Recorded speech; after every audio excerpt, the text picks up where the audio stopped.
We all love to laugh, and a good comedy you'll remember forever. But creating it isn't simple.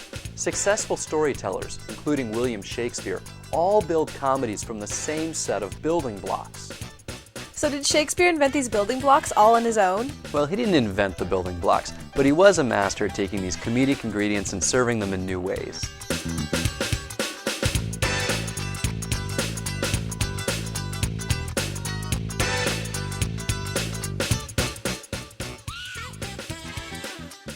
There were playwrights who were writing before Shakespeare, and he would have read and seen these plays. And so what he does is he combines a whole range of traditional comic materials into one.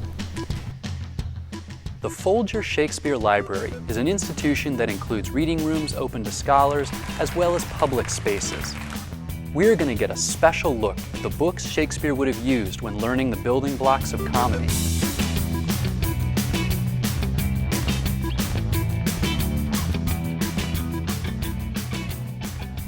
Although these are not Shakespeare's, these 16th century books would have been the type of sources where Shakespeare learned what the building blocks of comedy are.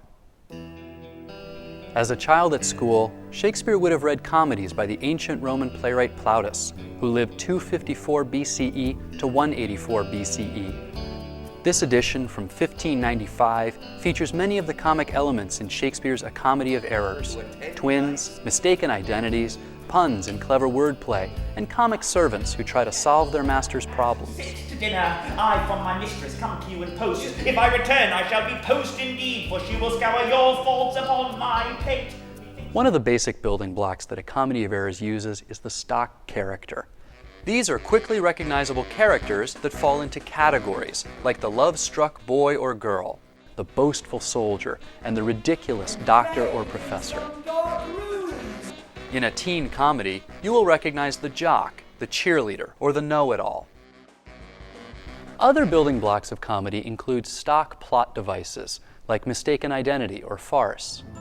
What is farce? I have no idea really. I mean, we associate it with high-energy, mad hijinks, with a sense of craziness, of things missing and not connecting with each other, which leads me to one of my favorite words in all of the theater, and certainly in Shakespearean comedy, which is amazement. And farce is built a lot on, what the heck is that? Like, how is that possible? One of the most common moments in a farce like A Comedy of Errors involves doors. Characters knocking on the wrong door, having the door slammed in their face, chasing people through doors, and opening the wrong door but starting a new adventure. On my troth, your town is troubled with unruly boys.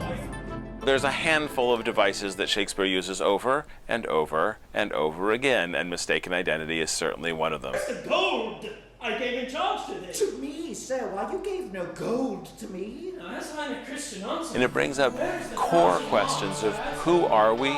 How do we present ourselves to the world? How do we want to be seen? How would we choose to disguise ourselves? I think those are the more interesting sort of swirling questions around all the mistaken identity comedies.